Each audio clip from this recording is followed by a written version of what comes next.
Marcus Wright had spent 15 years listening to children describe the worst moments of their lives.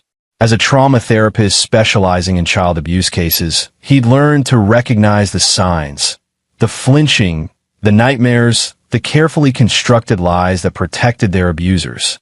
He'd saved dozens of kids, testified in countless trials, and built a career on the wreckage of broken childhoods. He never imagined he'd miss the signs in his own home. Tyler was 7 years old, with his father's dark hair and his mother's green eyes. He'd always been a happy kid, the kind who'd rather be outside catching frogs than inside playing video games. But over the past month, something had changed.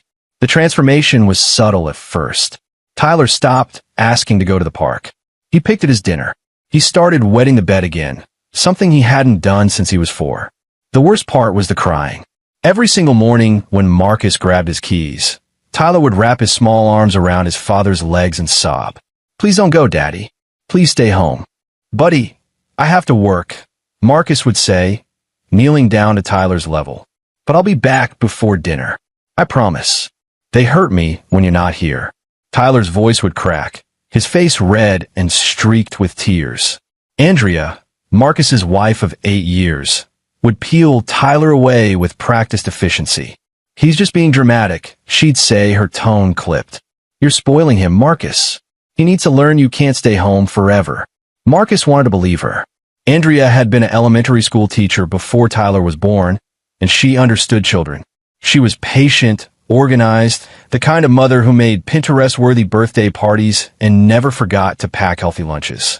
If she said Tyler was being dramatic, maybe he was. But Marcus knew better. He worked with traumatized children. He understood behavior changes. The bruise appeared on a Tuesday. Marcus came home early, around 4 in the afternoon, and found Tyler sitting in the living room watching cartoons. Andrea was in the kitchen with her mother, Gail Anderson, and her brother, Guy Anderson. The three of them visited often, too often, in Marcus's opinion. At least 3 times a week, sometimes more. "Hey, champ," Marcus said, sitting down beside Tyler. The boy didn't look at him. "What are we watching?" Tyler shrugged. His right arm was pressed against his side, hidden. "Let me see," Marcus said gently. When he reached for Tyler's arm, the boy flinched, a full-body recoil that made Marcus's stomach drop. He carefully rolled up Tyler's sleeve and felt his blood run cold. A bruise, dark purple and roughly the size of a handprint, wrapped around Tyler's upper arm. The finger marks were distinct. "What happened?" Marcus kept his voice calm, professional. This was what he did. He could handle this. "I fell." Tyler's answer came too quickly, too rehearsed. "You fell, and someone's hand caught you." Tyler's chin trembled. His eyes darted toward the kitchen, where Andrea's laughter mixed with Gail's voice. "I don't remember." Marcus had heard that phrase 1,000 times in his office. "I don't remember" was what children said when the truth was too dangerous to tell. He found Andrea in the kitchen, measuring coffee into the maker while Gail sat at the table peeling apples. Guy leaned against the counter, scrolling through his phone. At 35, Guy had never held a steady job. He lived in Gail's basement, supposedly working on a novel that would never be finished. He had their mother's sharp features and the same calculating eyes. "Andrea, can I talk to you for a second?" Marcus kept his tone neutral. "In a minute. Mom's telling us about the church bake sale. Now, please." Andrea's jaw tightened, but she followed him into the hallway. Marcus showed her Tyler's arm. "How did this happen?" "How should I know? You probably got it at school. That's not a playground bruise. Someone grabbed him. Hard." Andrea crossed her arms. "You're overreacting. Again, just because you spend all day with abused kids doesn't mean Tyler is one of them." "Andrea, I'm his mother, Marcus. I'm with him all day. If something was wrong, I'd know." She turned and walked back to the kitchen, ending the conversation. Marcus stood in the hallway, his heart pounding. He'd lost his younger sister, Emma, when he was 16. She'd been 11 when the neighbor who was supposed to watch her after school started hurting her. She'd hidden it for months, terrified of what would happen if she told. By the time anyone noticed, the damage was done. Emma had taken her own life at 13. Her death had destroyed their family and shaped Marcus's entire life. He'd become a therapist to save other Emmas. He'd married Andrea because she seemed kind, stable, safe. He'd had Tyler to prove he could protect a child the way he'd failed to protect his sister. And now Tyler was showing every sign Marcus had learned to recognize, and his own wife was dismissing him. That night, after everyone had left and Tyler was in bed, Marcus lay awake staring at the ceiling.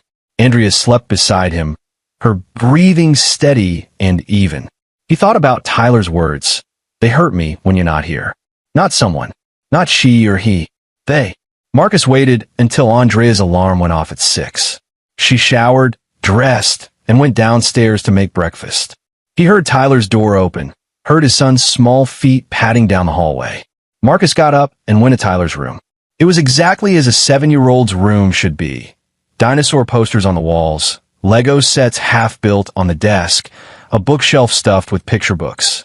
The bed was made, the sheets pulled tight. He checked the closet, the toy chest under the bed.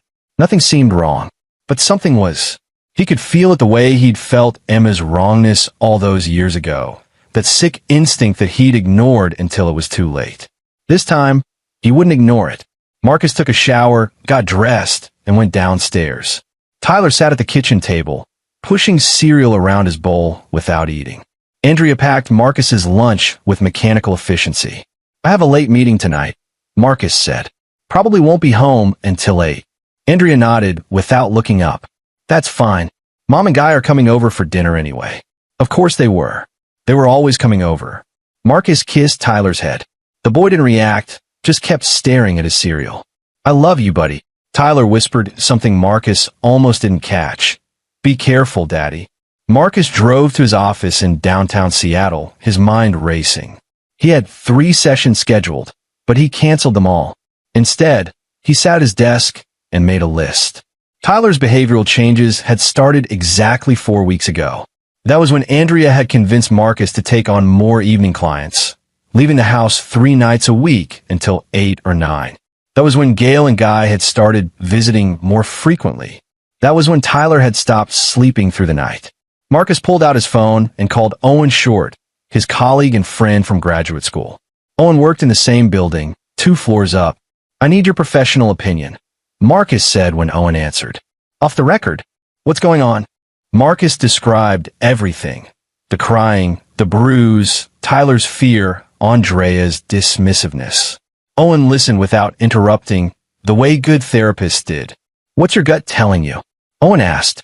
That someone is hurting my son, and my wife either doesn't see it or doesn't want to.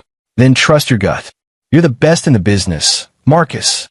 If you think something's wrong, something's wrong. Marcus ended the call and sat in silence. He'd spent his career helping other people's children. He knew exactly what to do when a parent came to him with suspicions. He knew the steps, the protocols, the legal requirements. But this was his child, his Tyler, and the suspects were his wife's family. People who sat at his dinner table, who played with his son, who were supposed to love him. Marcus opened his laptop and pulled up a website he'd bookmarked months ago for a client. Secure Home Solutions. They sold hidden cameras, the kind that looked like smoke detectors or picture frames or charging stations. The kind that streamed directly to a password-protected app. He ordered 3 cameras with overnight shipping. He didn't tell Andrea. He didn't tell anyone. If Tyler was being hurt, Marcus would find out who was doing it. And when he did, he would make sure they paid for it in ways they couldn't imagine. He'd failed Emma. He wouldn't fail Tyler. Marcus had been 19 when they'd buried Emma. The funeral was closed casket because she'd jumped from a bridge, and the fall had destroyed her body the way her abuser had destroyed her spirit.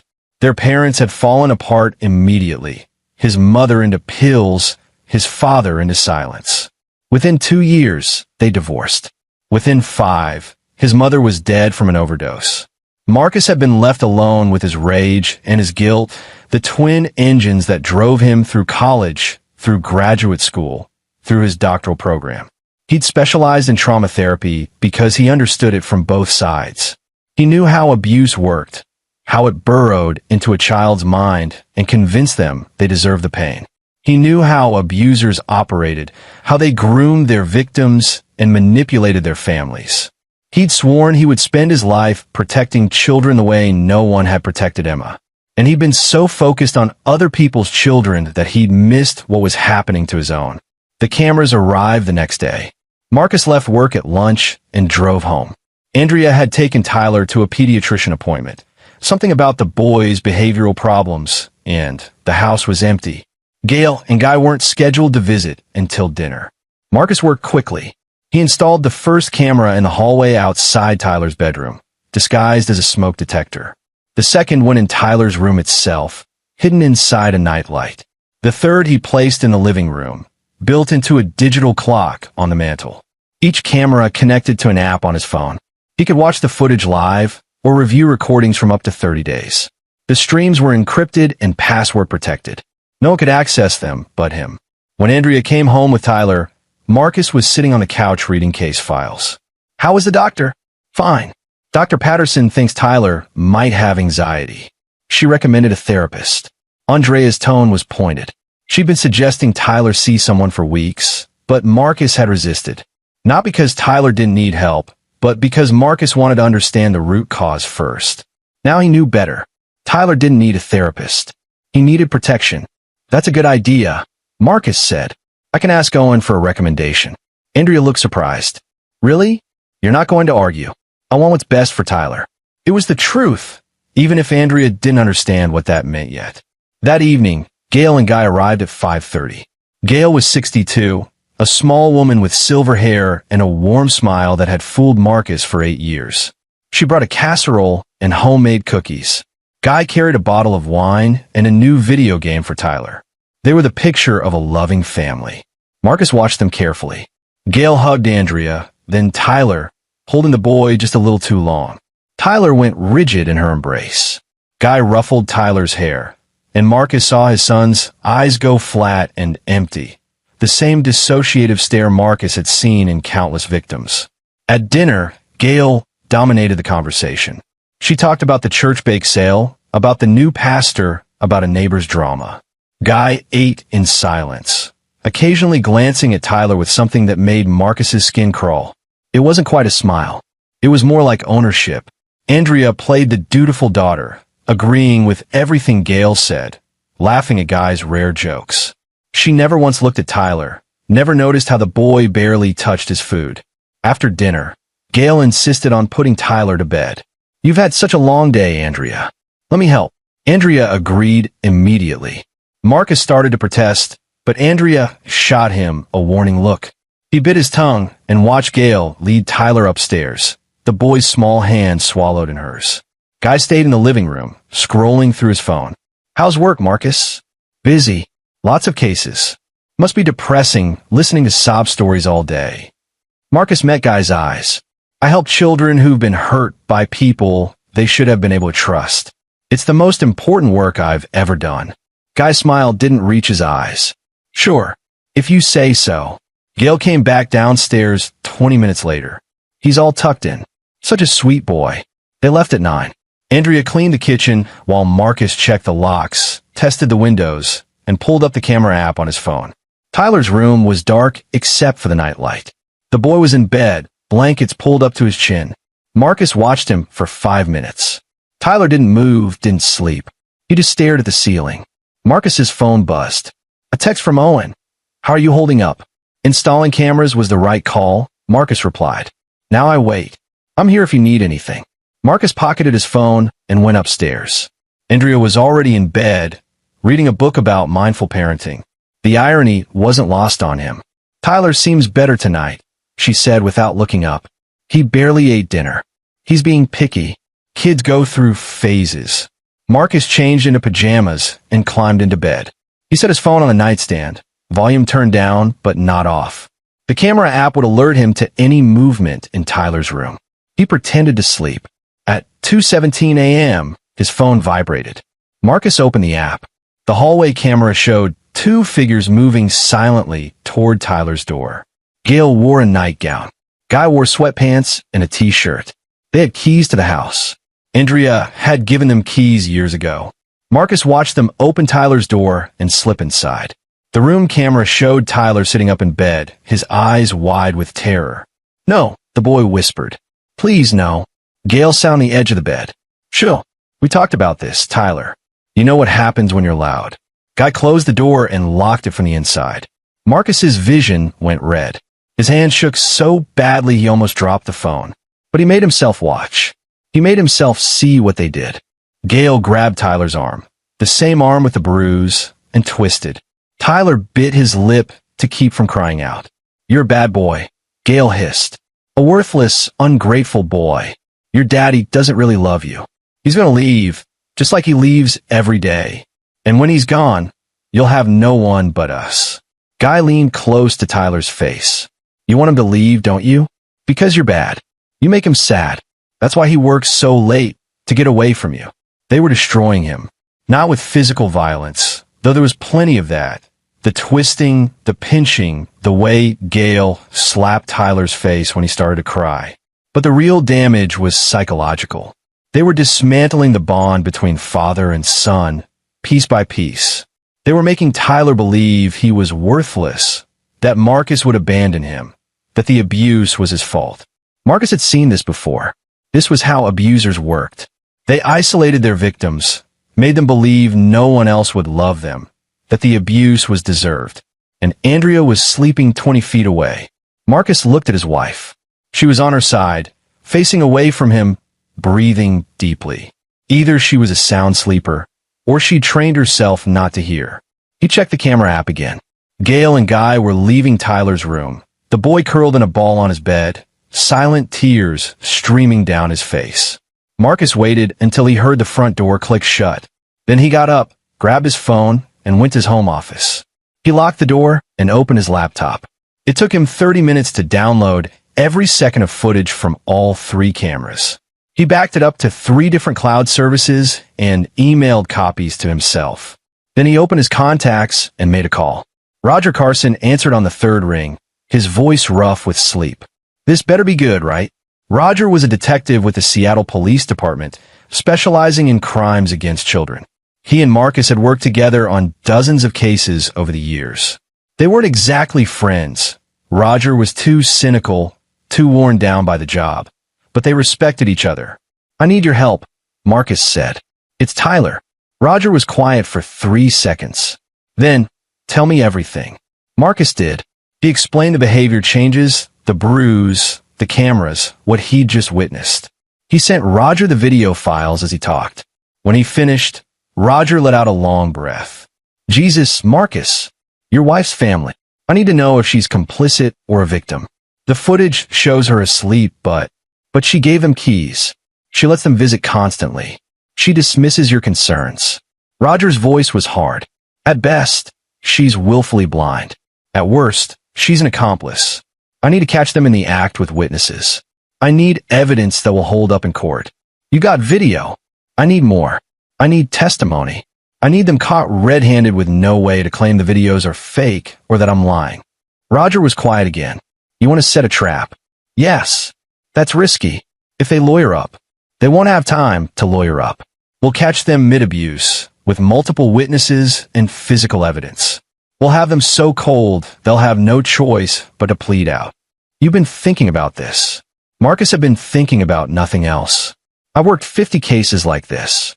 I know how to build a prosecution. I know how to make it stick. All right, give me 2 days. I'll bring in John Best. He's good with kids, won't traumatize Tyler more than necessary. We'll need a prosecutor involved from the start, someone who'll fast-track the charges." "Eric Daly," Marcus said. "He's handled every case I've testified in. He's aggressive and he hates abusers. I'll call him in the morning. In the meantime, you act normal. Don't confront anyone. Don't let on that you know." "What about Andrea?" Roger sighed. "That's your call. But if she tips them off, even accidentally, we lose our chance." Marcus thought about his wife sleeping peacefully while her mother and brother tortured their son. "I'll handle Andrea." He ended the call and sat in the darkness of his office. Through the wall, he could hear Tyler crying softly in his room. Marcus wanted to go to him, to hold him and promise it would never happen again. But he couldn't. Not yet. Instead, he opened his laptop and started typing. He created a detailed timeline of Tyler's behavioral changes. He documented every visit from Gail and Guy. He listed every red flag, every warning sign, Every moment he dismissed his instincts. He was building a case file, the same way he'd done for hundreds of other children. Except this time, the victim was his son. And this time, Marcus wouldn't just be a witness. He would be judge, jury, and executioner. Marcus spent the next 2 days living in two realities. In one, he was the normal father and husband, going to work, eating dinners, reading Tyler bedtime stories. In the other, he was methodically constructing a trap that would destroy Gail and Guy Anderson. Roger called on Thursday morning. Eric's in. He's reviewing the videos now. We're setting up for Friday night. What's the plan? You'll tell Gail and Guy you have an overnight work emergency in Spokane. Make it believable. Conference crisis client, whatever fits. Andrea needs to think you're really gone. We'll position myself, John Best, and 2 additional officers outside your house in unmarked vehicles. You'll actually be hiding inside, probably in your office or the basement. The moment they enter Tyler's room, you call us in. Marcus had already thought through this scenario a dozen times. They usually arrive around 2 a.m. How long do I let it go before I intervene? Long enough to catch them in the act, short enough to protect Tyler. I'd say 2-3 minutes maximum. We need them actively hurting him when we come in. No room for them to claim they were just checking on him. The thought of letting Tyler suffer for even 3 minutes made Marcus sick. But Roger was right. They needed irrefutable evidence. What about Andrea? That depends. Do you think she knows? Marcus had reviewed every second of footage from the past 2 nights. Gail and Guy had visited again Wednesday at 2:30 a.m. Same routine. Enter quietly, abuse Tyler psychologically and physically, leave before dawn. And Andrea had slept through it all, or pretended to. I think she's been abused by them her whole life, Marcus said slowly. I think she's terrified of them. But I also think she's choosing them over Tyler, even if she doesn't realize it. Then we don't tell her. She could be a witness to her own family's crimes, or she could be complicit. Either way, she's not part of the plan. Marcus agreed, though it felt like another betrayal. But Andrea had already betrayed Tyler. She'd chosen her abusive family over her vulnerable child. She dismissed Marcus's concerns, gaslit him, enabled Gail and Guy's access. Whatever love Marcus had felt for Andrea was drowning in rage. That evening, he set the trap. At dinner, another family meal with Gail and Guy, Marcus announced he had to go to Spokane Friday night. There's a conference on childhood trauma, and one of my clients is in crisis. I need to drive out tomorrow afternoon, stay overnight, and come back Saturday morning. Andrea frowned. You didn't mention this before. It came up this afternoon. I'm sorry, I know it's last minute. Gail smiled. Don't worry, Marcus. We'll keep Andrea and Tyler company. Won't we, Guy? Guy nodded, his eyes glittering. Of course. Family takes care of family. Marcus forced himself to smile back. I appreciate it. I should be back by noon on Saturday. Tyler stared at his plate, his face pale. Marcus caught his son's and gave a tiny nod. Trust me, he tried to communicate. I'm not leaving you. But Tyler just looked away. After Gail and Guy left, Marcus found Andrea in the bedroom. She was folding laundry, her movements precise and mechanical. I'm worried about Tyler, Marcus said. Andrea didn't look up. You're always worried about Tyler. He's showing signs of trauma. Andrea. The bedwetting, the crying, the bruises. He's a clumsy kid who's going through a phase. You're projecting your own issues onto him. The accusation stung because it was calculated to sting. Andrea knew about Emma, about Marcus's guilt, about the way he dedicated his life to saving children he couldn't save. She knew exactly where to aim. What if I'm not projecting? Marcus kept his voice level. What if something really is wrong? Then I would know. I'm his mother. I'm with him all day, every day. If someone was hurting him, I would see it. Would you? Or would you ignore it because seeing it would mean acknowledging that your family isn't perfect? Andrea slammed the laundry basket down. My family loves Tyler. My mother adores him. God would never hurt a child. You're so obsessed with abuse that you see it everywhere, even where it doesn't exist. Marcus wanted to show her the videos. He wanted to grab her shoulders and scream, watch what they do to him. Watch what your precious family does while you sleep. But he couldn't. Not yet. Maybe you're right, he said instead. Maybe I'm projecting. I'll talk to Owen about it. Andrea's expression softened slightly. I think that's a good idea. You've been under a lot of stress. Marcus left the room before he said something he'd regret. He went to Tyler's room and found his son building a Lego spaceship with shaking hands. Hey, buddy. Marcus sat on the floor beside him. Can I help? Tyler handed him a piece without speaking. They built in silence for a few minutes, and then Tyler whispered, Are you really going to Spokane? No, Marcus said quietly. I'm going to be right here. I promise. Tyler's eyes filled with tears. They'll be mad if they know. They won't know. Not until it's too late. They said you're going to leave me. They said I'm bad and you don't want me anymore. Marcus pulled Tyler into his arms, holding him tight. That's a lie. You're not bad. You're the best thing in my life. And I'm never, ever going to leave you. Do you understand? Tyler nodded against his chest. Tomorrow night, some scary things are going to happen. But I need you to be brave for me. Can you do that? Will you stop them? Yes. I'm going to stop them forever.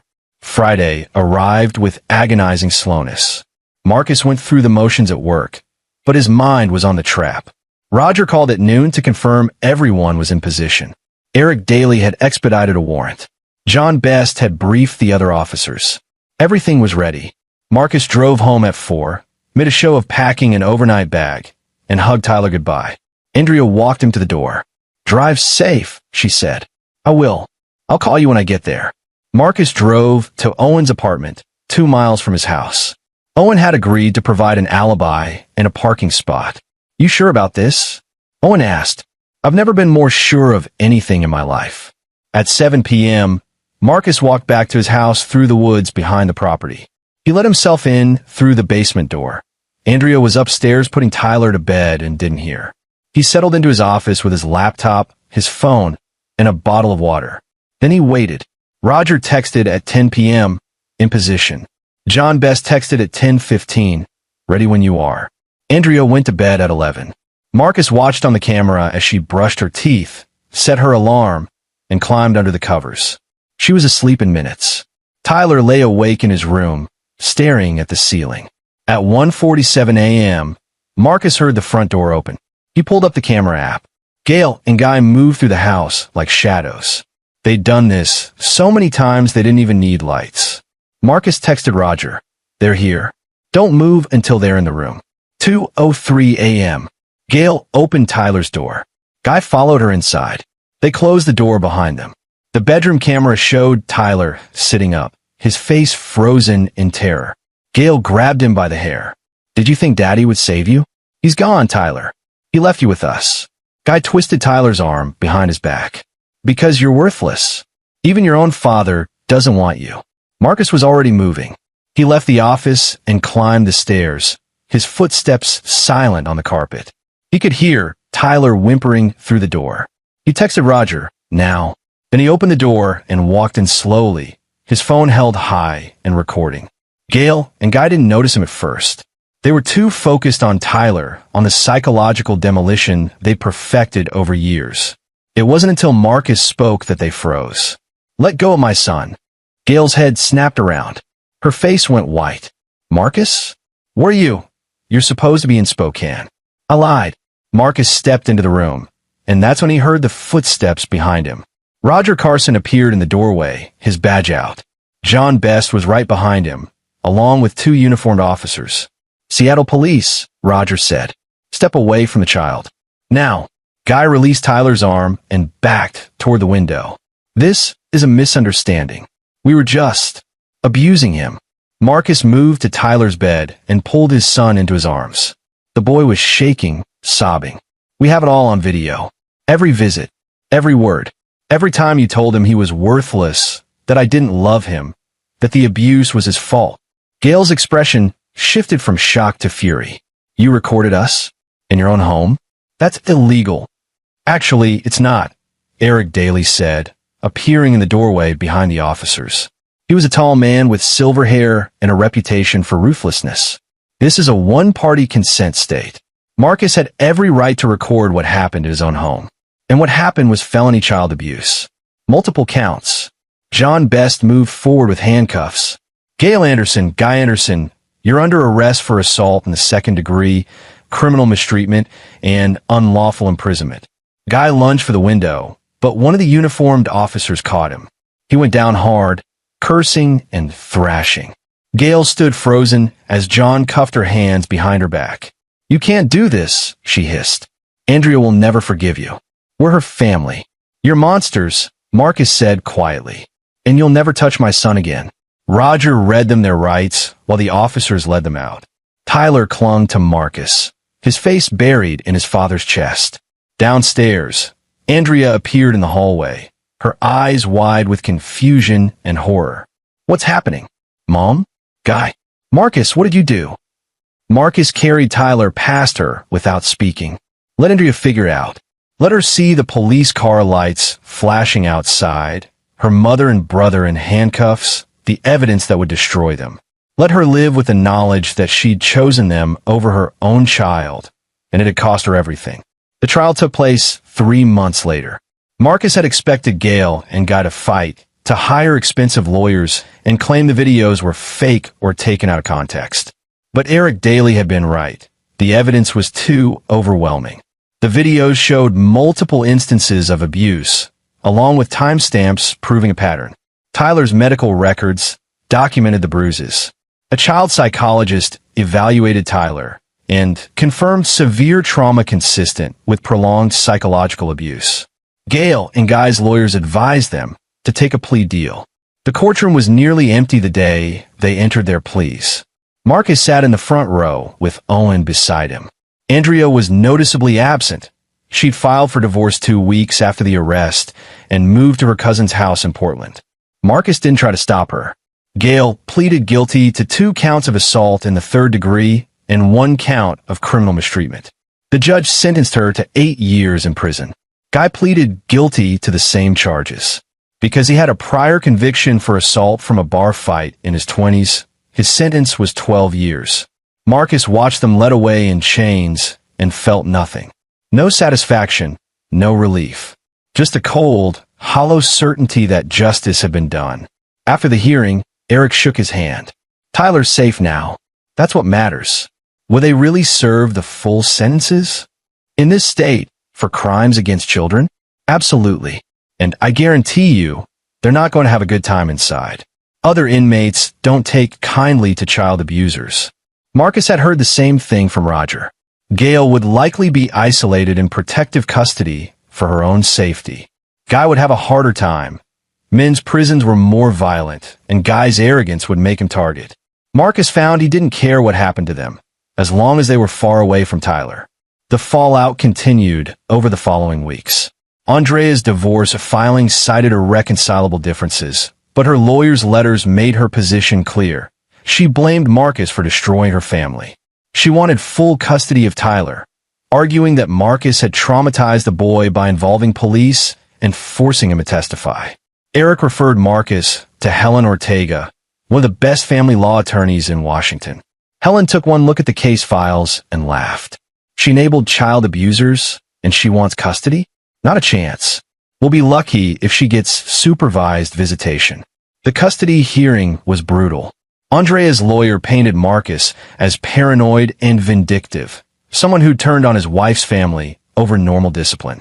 Helen systematically destroyed that argument with video evidence, medical records, and testimony from Dr. Sarah Vance, the child psychologist who'd evaluated Tyler. Tyler exhibits symptoms of complex trauma, Dr. Vance testified. He was subjected to prolonged psychological abuse designed to destroy his sense of self-worth and his bond with his father.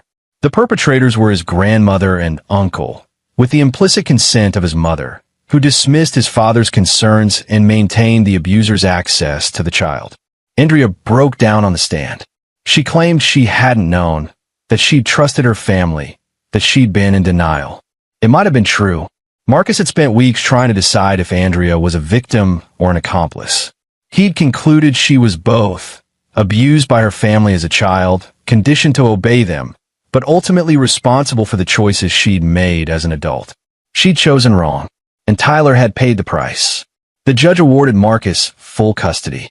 Andrea would get supervised visitation twice a month, with the possibility of increased contact after she completed a parenting course and therapy addressing her family dynamics.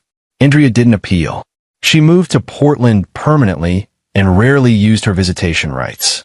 Marcus suspected she couldn't face Tyler, couldn't look at the son she'd failed to protect. He tried to feel sorry for her. But every time he thought about Tyler crying, "They hurt me, when you're not here," the sympathy died.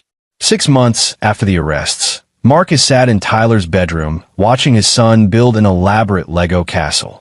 Tyler's nightmares had decreased from nightly to once or twice a week. He'd stopped wetting the bed. He laughed more, played more, talked more. Dr. Vance said the progress was remarkable. "You built a secure attachment with him," she told Marcus. "That foundation is what's allowing him to heal." Tyler held up a tower. "Does this look right, Dad?" "Looks perfect, buddy. Can we go to the park tomorrow?" "Absolutely." Tyler grinned. A real grin, the kind Marcus hadn't seen in months before the arrest. "Will you push me on the swings?" "As high as you want." That night, Marcus tucked Tyler into bed. The boy grabbed his hand before he could leave. "Dad, yeah. Are Grandma and Uncle Guy ever coming back?" Marcus had been honest with Tyler about everything. The arrest, the trial, the sentences. Dr. Vance had recommended transparency appropriate to Tyler's age. "No, they're in prison for what they did to you. They'll be there for a long time." "Good." Tyler's voice was small but firm. "I don't want to see them ever again." "You won't. I promise." "What about Mom?" Marcus chose his words carefully. "Mom loves you, but she made some mistakes. She's trying to get better. If you want to see her someday, we can arrange that. But only when you're ready." Tyler thought about this. "I don't think I'm ready." "That's okay. There's no rush." Tyler settled into his pillows, his stuffed dinosaur tucked under one arm. "I love you, Dad. I love you too, champ. More than anything in the world." Tyler's eyes drifted closed. Within minutes, he was breathing deeply, peacefully asleep. Marcus sat in the chair by the door and watched him. The nightlight, the same nightlight that had hidden the camera, cast soft shadows across the walls. Tyler's room was full of the debris of childhood. Toys, books, drawings scattered across the desk. It looked like a normal kid's room. And Tyler was starting to be a normal kid again. Marcus thought about Emma, about the sister he'd lost to abuse, and his own failure to see what was happening. He thought about the 15 years he'd spent trying to save other children, to make up for the one he couldn't save. But in the end, it wasn't some client or case that had mattered most. It was Tyler, his own son. And this time, Marcus hadn't failed. He'd trusted his instincts. He'd built a case. He'd set a trap.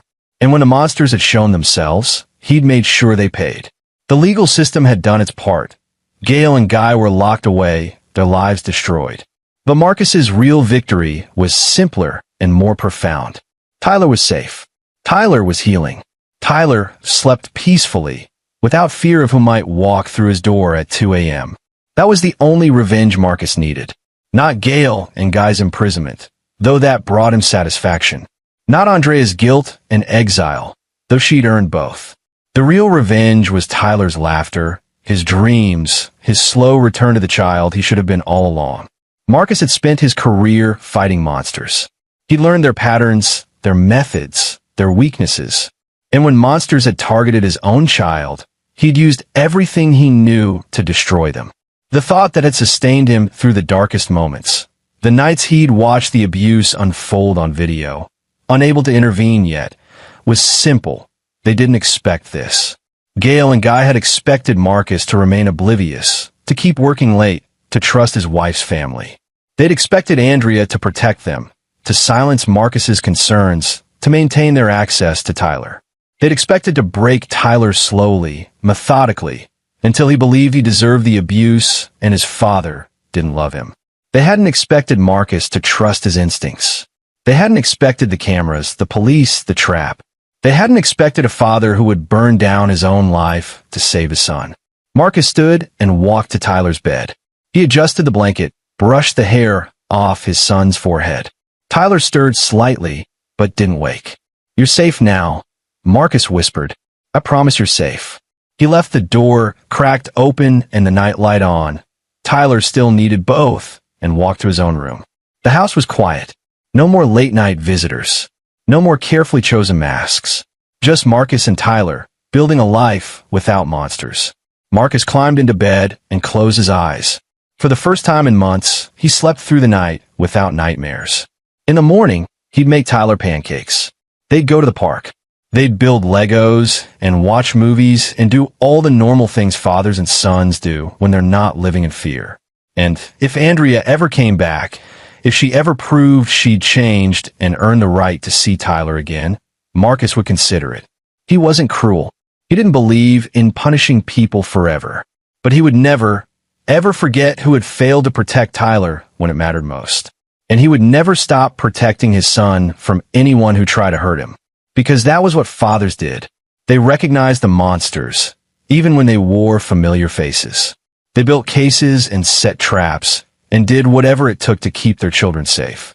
And when the monsters fell, when they were led away in handcuffs, sentenced to years behind bars, left to face the consequences of their cruelty, fathers didn't gloat or celebrate.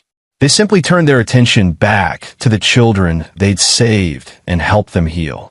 Marcus had failed Emma, but he'd saved Tyler, and that made all the difference. And there you have it. Another story comes to an end. What did you think? I'd love to hear your thoughts in the comments below. If you enjoy this story, consider joining our community by subscribing. It means the world to us. For more stories like this one, check out the recommended videos on screen, and I'll see you there.